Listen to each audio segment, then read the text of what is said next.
1 second, guys. We'll get ready to start here in a minute. Let me get my recording set up. Welcome to another edition of Shout from the Heart. I am your host, Isaiah Pfeiffer. Now, I am alone today for the second time on this podcast journey. I am alone. Cameraman had a little sweetheart dance with mom and dad. So did my sister. So you won't hear from mom today, and you won't hear from, my cameraman today. But as you can see, he did get the setup for me and everything, and I'm eternally grateful for that. I want to go ahead and, because I've been battling with this, how I want to take this direction.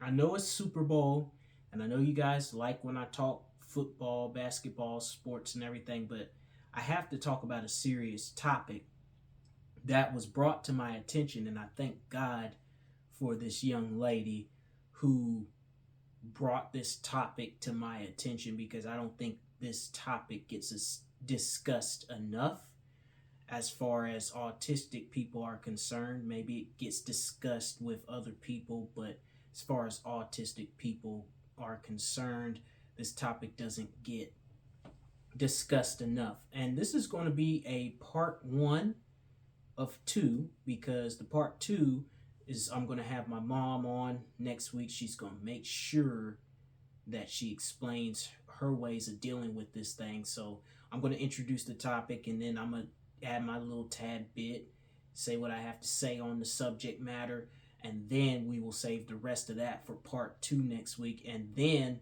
I'll close the podcast out with the Super Bowl 58 talk, because I know that's what everybody wants to talk about, but I gotta really get this off my chest before we talk about the Super Bowl, because this is a whole lot more important than a big game that's coming up in 2 days.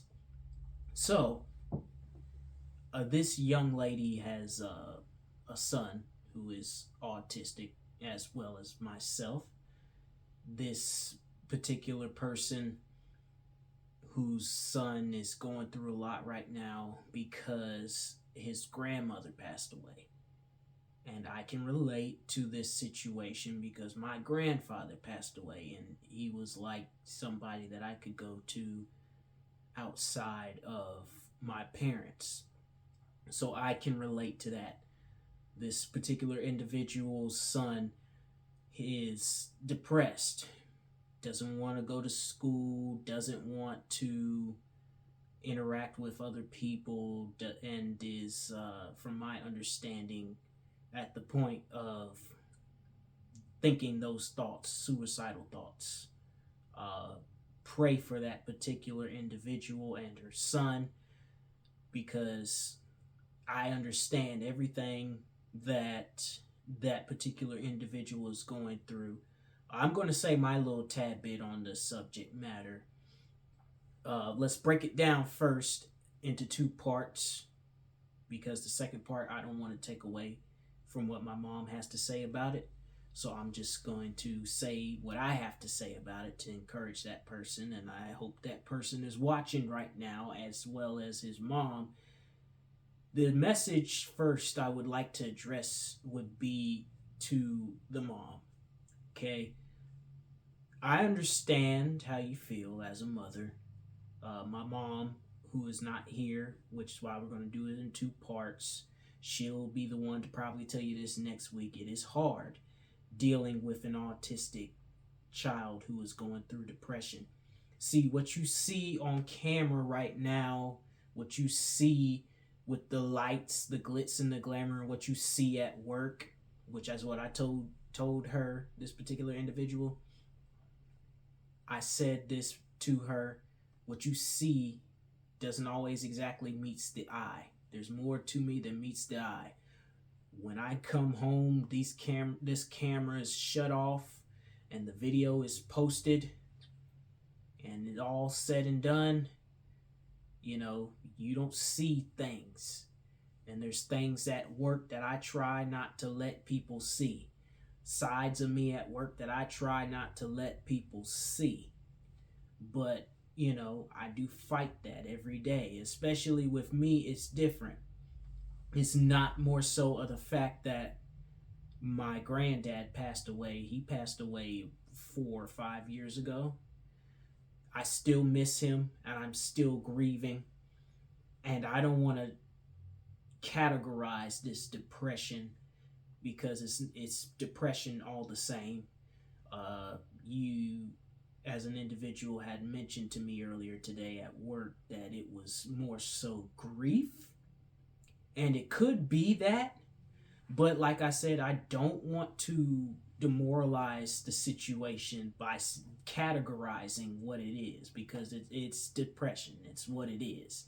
It doesn't matter how the depression is or how it's combated. It's depression all the same.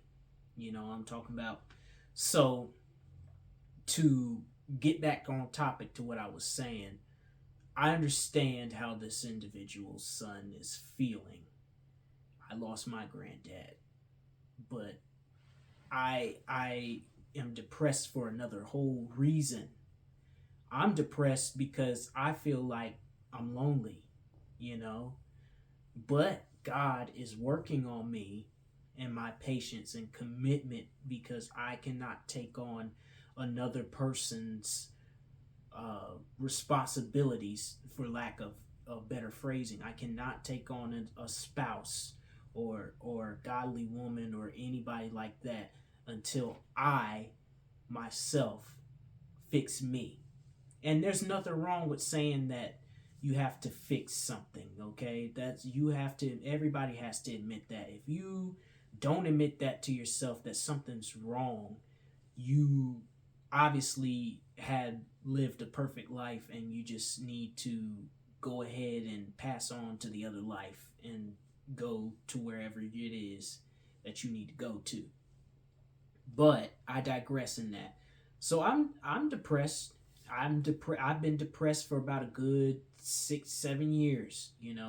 Me and my ex have not been together for the past 6 or 7 years now. It's heartbreaking as it is because she's my first love. She talks to me every day. We're best friends and stuff now. And deep down, a part of me, I'm not going to lie. And on this podcast, there's one thing I'm not going to do is lie on this podcast and tell you that I'm not hurt, that she's moved on from me.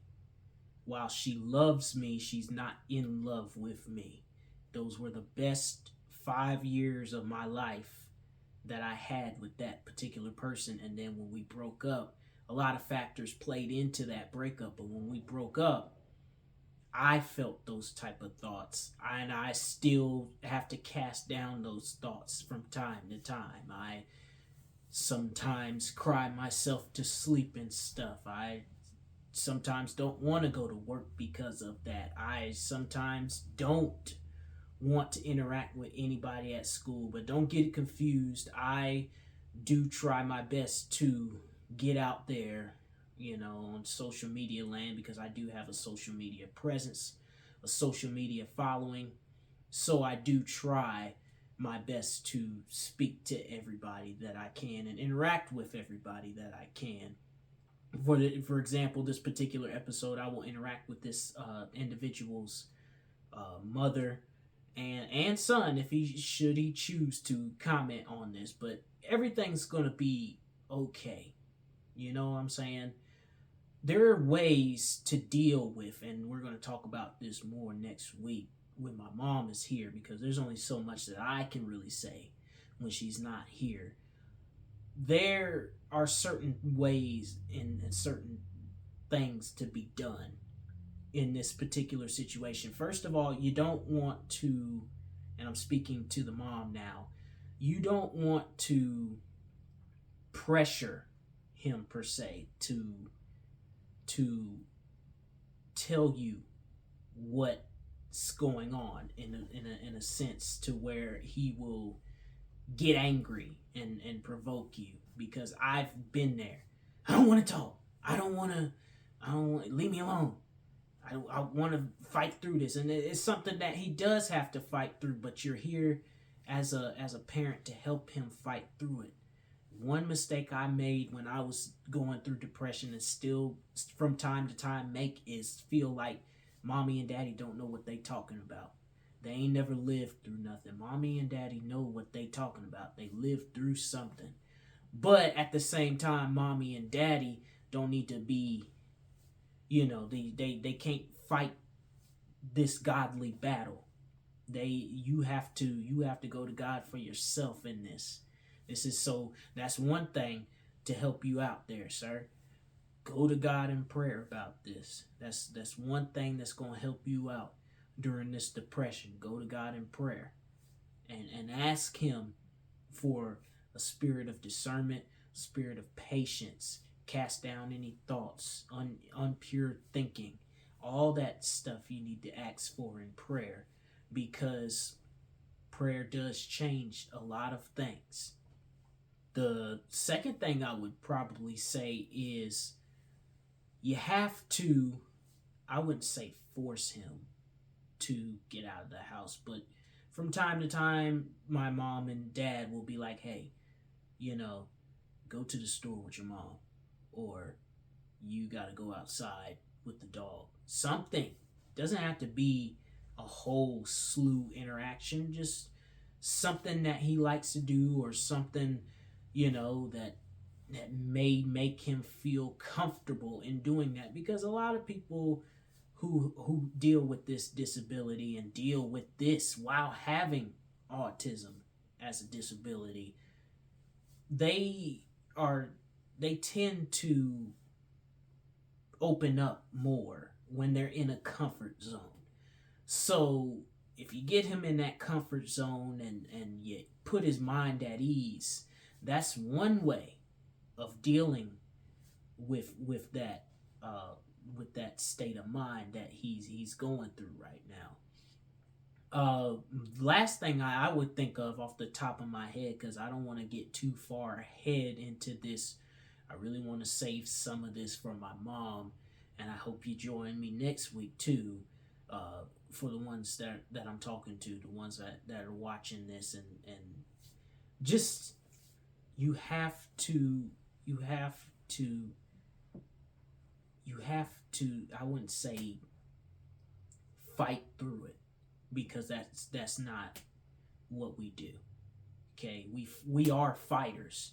As autistic people, we are fighters. I wouldn't want to say fight through this, because that would mean that, oh, I'm telling them to, because now hear me out when I say this.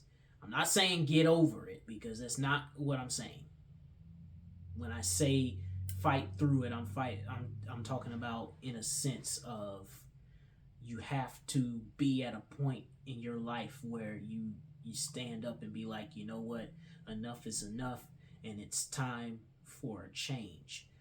But the first step into doing that, or going towards that goal, is to figure out the source and attack the source of that change. You know what I'm saying? Like, you have to find something that's going to make you happy. It's going to get you through this. And this particular individual feels like his grandma was his best friend. I'm gonna let you know right now, I'm everybody's best friend right now. I'm talking to him right now. I'm your best friend. You need me, I will be here. As a matter of fact, I will take you on as a mentor, because I know that from the conversations that I've had with your mom, you are a music guy, and you're leaning more so towards music or graphic design. Either way, I have outlets for you, sir. I have a dad that does graphic design. I could point you in the right direction. I know people at colleges, Guilford Technical Community College, and also Guilford College, which is where my dad graduated from, got his degree and all that. Uh, and I got my own studio. What you see here is part of it. The laptop, this microphone, this particular microphone is for the podcast. I have a white microphone that I use strictly for recording. I also have a keyboard over there, like I said, one day on this podcast, I will play something for you guys. Just not tonight because I don't have my cameraman with me and I don't want to do a whole lot of moving up and down, back and forth, round and round, that sort of thing. But it's just the whole sense of it. You know what I'm saying? It's it's really a gray area. You don't know how to deal with it until you are faced with it. You know what I'm saying? Like, so I'm going to help you out. I'm going to, and I keep my promises, I'm going to be a mentor to you. I'm going to be your best friend. I don't plan on dying anytime soon. I go whenever the Lord tells me to go. And this podcast goes whenever the Lord tells me I'm ready to go and get called up. And hopefully, if, people want to take it over, they can take it over. But hey, God gave me the vision, and I'll make it plain. And I'm going to take this young guy into my wing. I'm going to do the same thing for this young guy that I have been doing for the Autism Foundation because I am an ambassador for it. I am an ambassador for this team right here that you see on this table, but that is done through the Piedmont's Autism Foundation. I I am an ambassador for the Philadelphia Eagles Autism Foundation. They approached me through the Piedmont Triads organization that I'm in right now.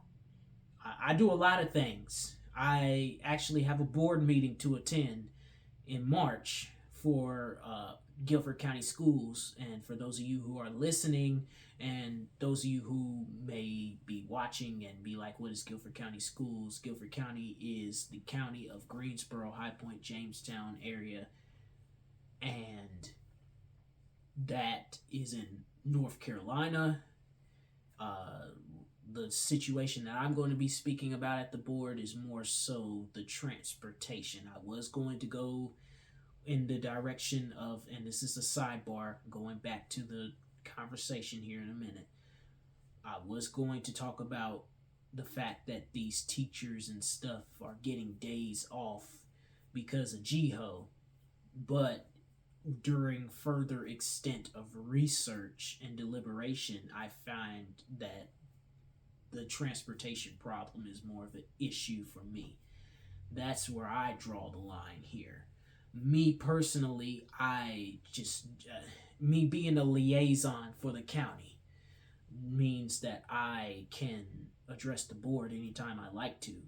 Whether they adhere to my suggestions or whatnot, that's totally up to them. I have nothing to do with that, you know. But hey, back to the situation at hand, excuse me.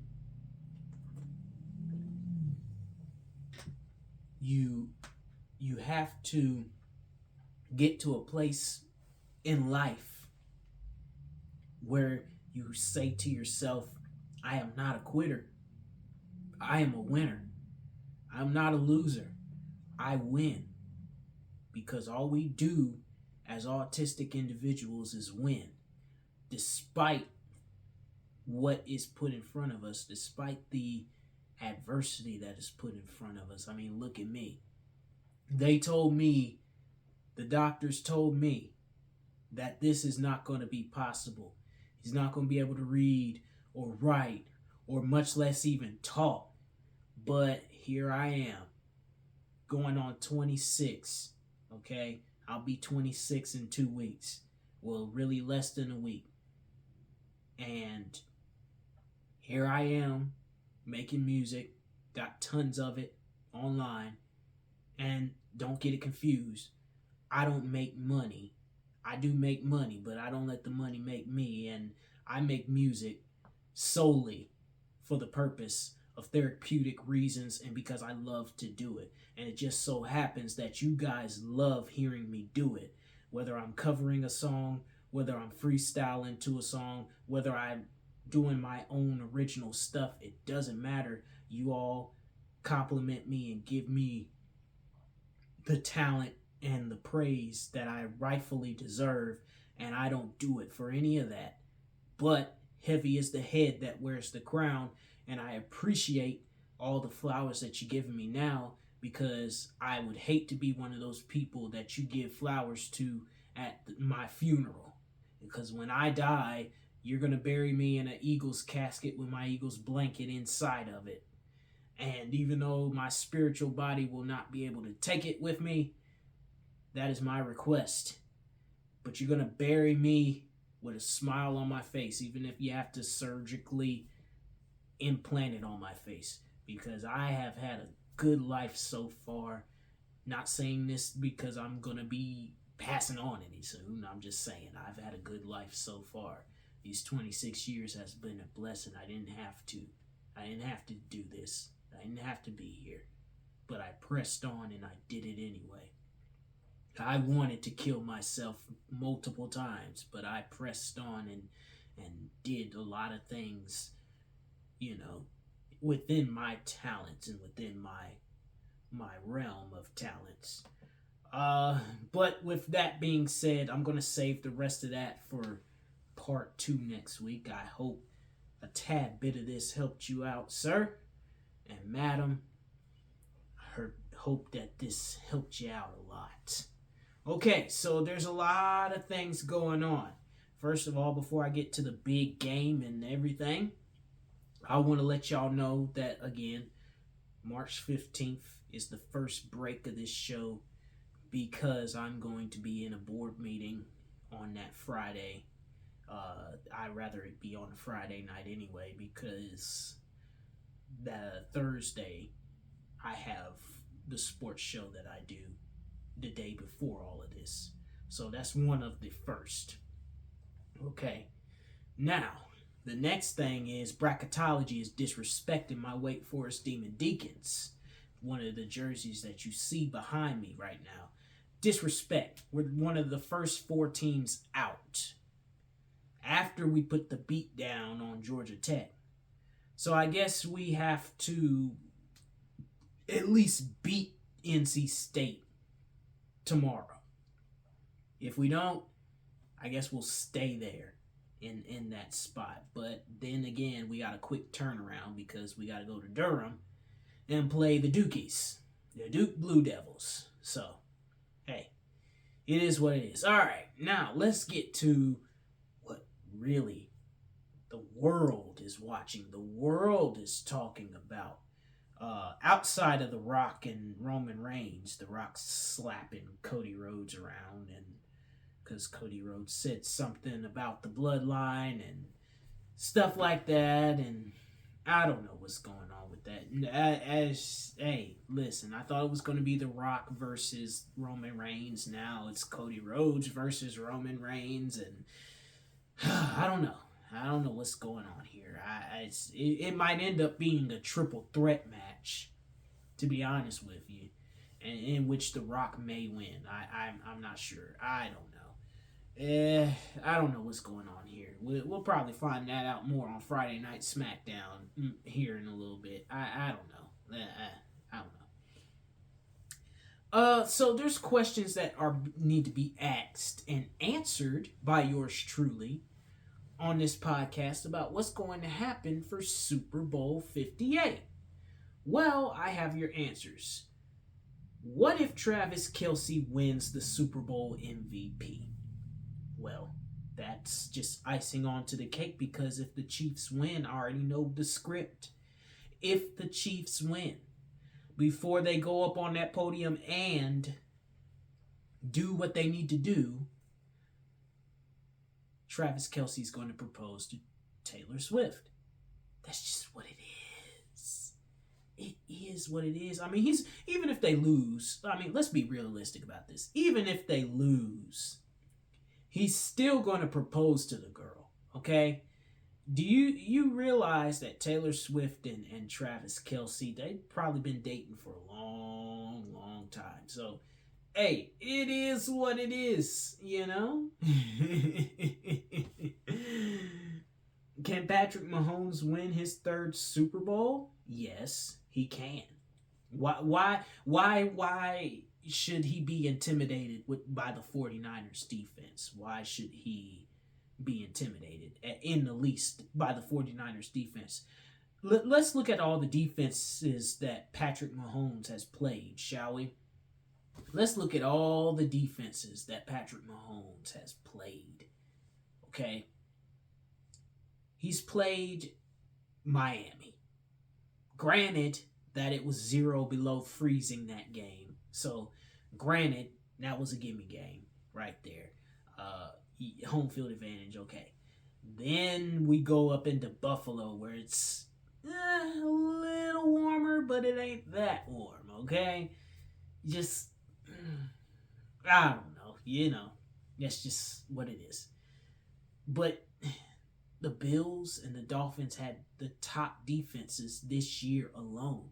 And Patrick Mahomes made them look like high school defenses. Same thing with the Ravens. In a way, the Ravens beat themselves. But when you're dealing with Lamar Jackson, he always somehow decides to veer away from the game plan in playoffs. I don't know what it is. He's like Lamar Dak Prescott Jackson. That's what I'm going to call him. Lamar Dak Prescott Jackson. Now, I'm going to give the devil his due.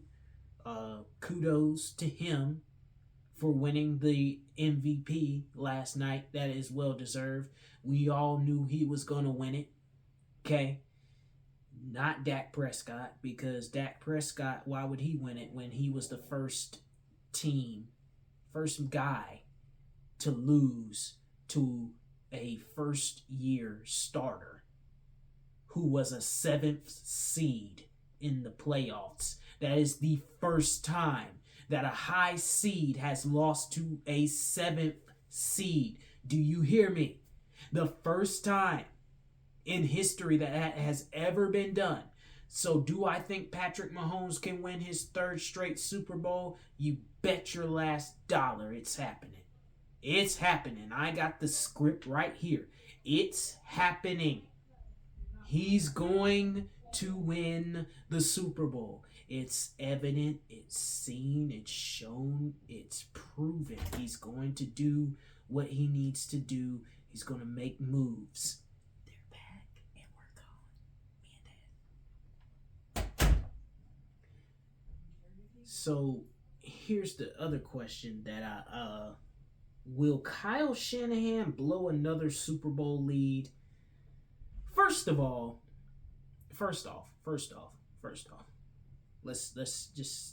Let's cut the crap here, okay? First off. All right. Kyle Shanahan. This is the same guy who had a 28-point lead against one of the greatest quarterbacks of all time in Tom Brady. And he blew that. Blew it. Led the entire first half and blew it. Allowed Tom Brady to get back into the game in Super Bowl 51. Allowed Tom Brady to take it to overtime. Allowed Tom Brady to beat the Falcons in overtime. And the Falcons will never get over that. Let's look at the last time he was in the area, okay? I think he helped out Sean McVay when he lost the first time. I think. I'm not sure, but there's rumors going around he was on that staff, I think, before he got a head coaching job somewhere, which is the 49ers. The 49ers, man. In 2019, I will give the benefit of the doubt in 2019. Okay, they had Jimmy Garoppolo, who is a far lot below par than what Brock Purdy is. Okay, they had Kittle. They had Kittle around that time. Kittle was fairly new. They had Fred Warner there.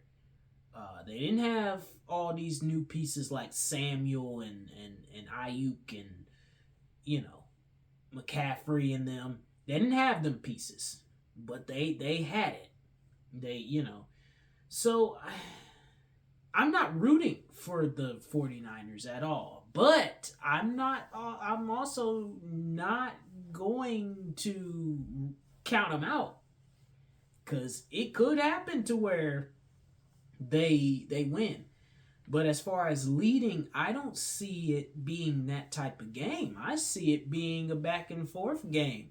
And in the second half, third, fourth quarter, somebody's got to pull away. Somebody's got to go. Somebody's got to take the trophy. I think Purdy is gonna find out that beating Mahomes is a lot tougher than what he thinks. But what will Brock Purdy's future be after Super Bowl 58? He'll still be a starter. He'll still be a part of the team. I don't think that you will get rid of him even if they win. His future is very bright in San Francisco. I tell people this all the time. People would call it luck, and it's not. Okay, injuries are part of the game. How is it lucky? You got to figure this out, okay? The 49ers, when we played them in the NFC title game last year, the 49ers were driving the ball. We just so happened to put Purdy out of commission. That's all we did. We injured Purdy. It wasn't intentional. It's part of the game. We didn't do that on purpose. So people can say we were lucky and this, that, and the third. We had one of the top defenses in the league last year. Stop. Okay? We had the best offense in the league last year. Stop. Okay? If Brock Purdy was healthy, maybe the game would have been a little closer. Maybe they would have beat us. I don't know. But that's just extra motivation for them to try to win. Because if they don't, I got one fan or fake fan that I'm going to be on all season long until the start of next season in September, because certain people count September as the real season, which it is the real season, but football is football, whether it's preseason or not. It doesn't matter. Football is football. It is what it is, okay? Take it or leave it as it is. But Brock Purdy's future is very bright.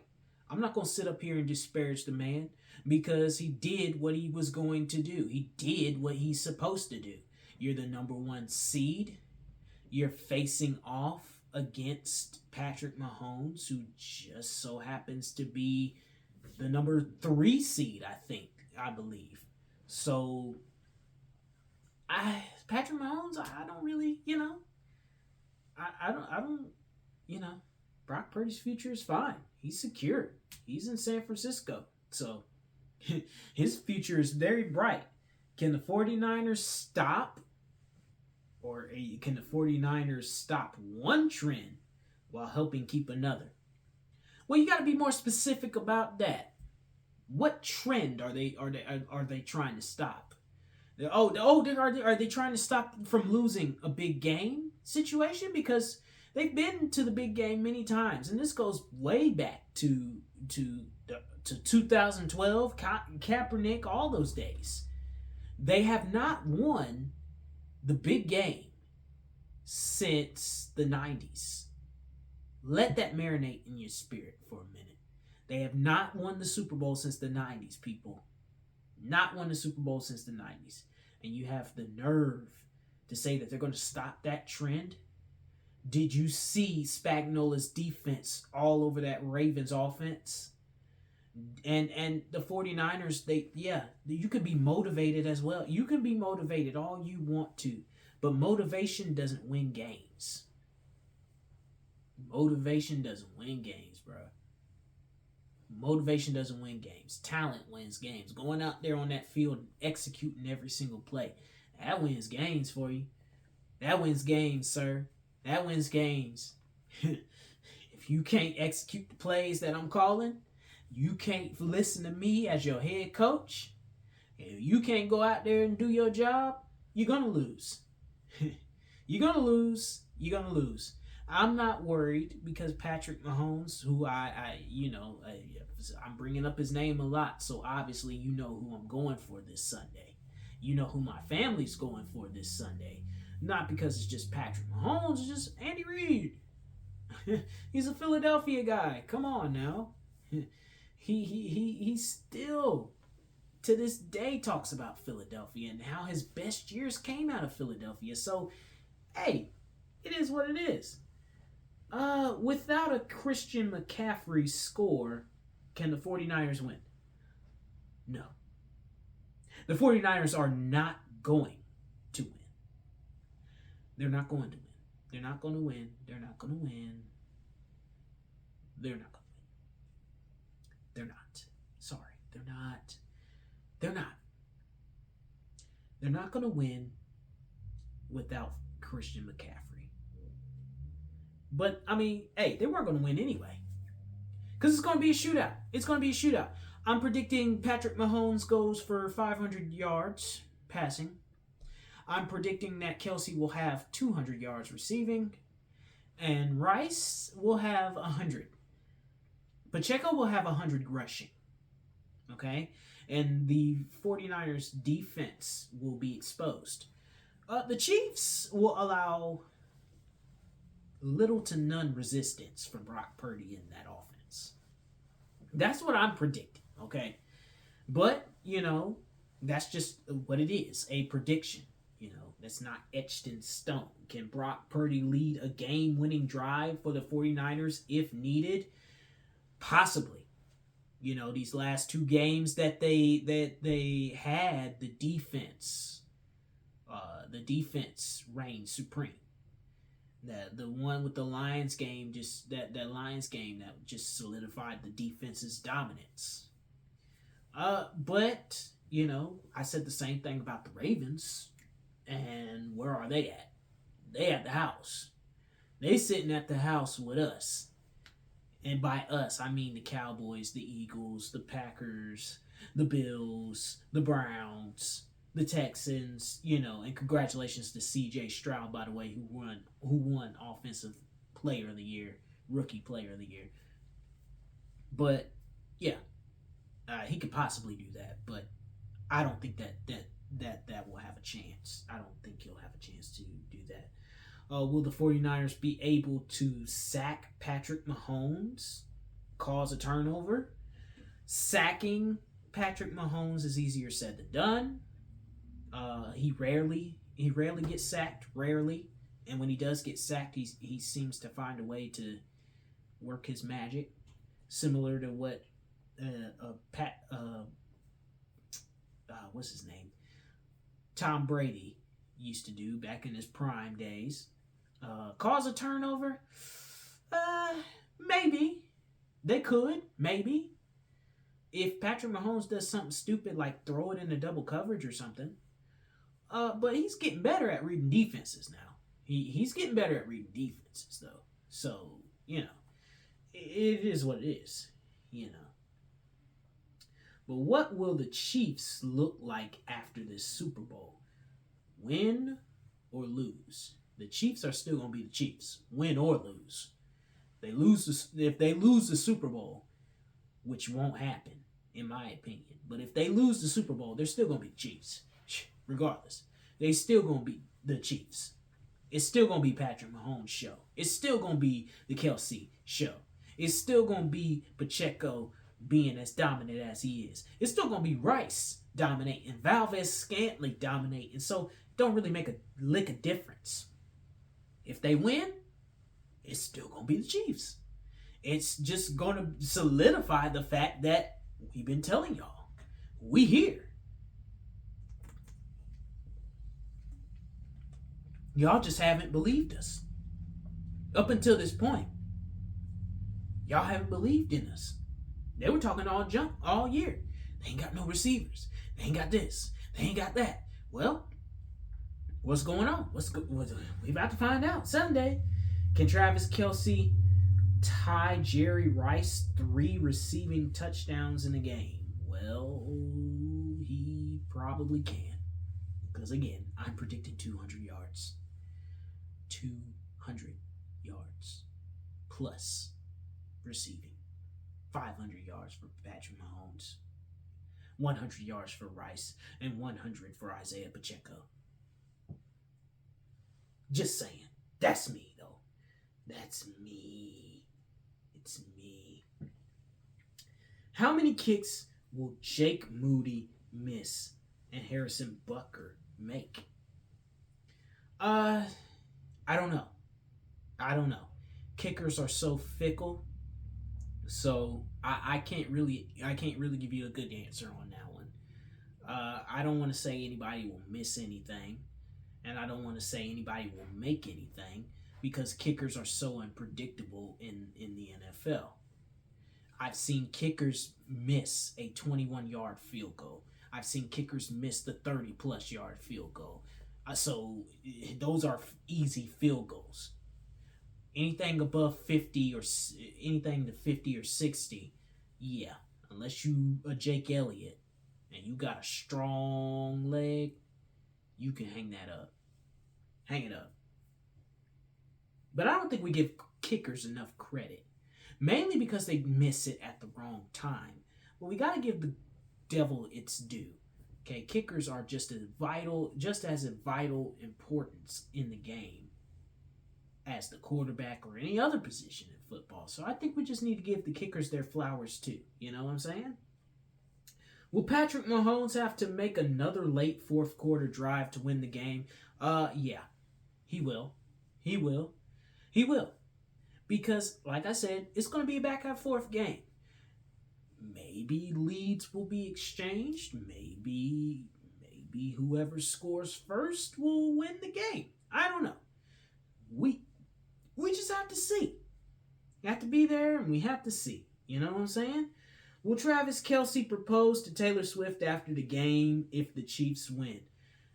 To be honest with you, I said this earlier, he's going to propose regardless. If the Chiefs win, he's just going to do it big. If they lose, I mean, he may not do it at the Super Bowl, but he'll do it. He's going to do it. He will do it. I promise you. He'll do it. And you can take that to the bank. Okay? Travis Kelce is going to do what Travis Kelce says he's going to do because that's Travis Kelce, and you got to fight for your right to party. You know what? Burrowhead my butt. You know? The Chiefs, baby. That's how we do, baby. All right now. I love that. I love when he says that. All right now. That's one cool white dude. If I want to party with somebody, I'm gonna party with Travis Kelce. Come on, man. You can't help but to like that guy's energy. But, ladies and gentlemen, we have reached the end of part 1. So, I'm your man, Isaiah Pfeiffer, signing off. You're probably gonna see me get up and turn this camera off. But, hey, no cameraman. Well, the cameraman is here. Just too little, too late. I'm already done now. So, and I'm already in the middle of it. And what you saw earlier was a quick little exchange from my camera woman, too. Telling me that they were back, but mom and dad left.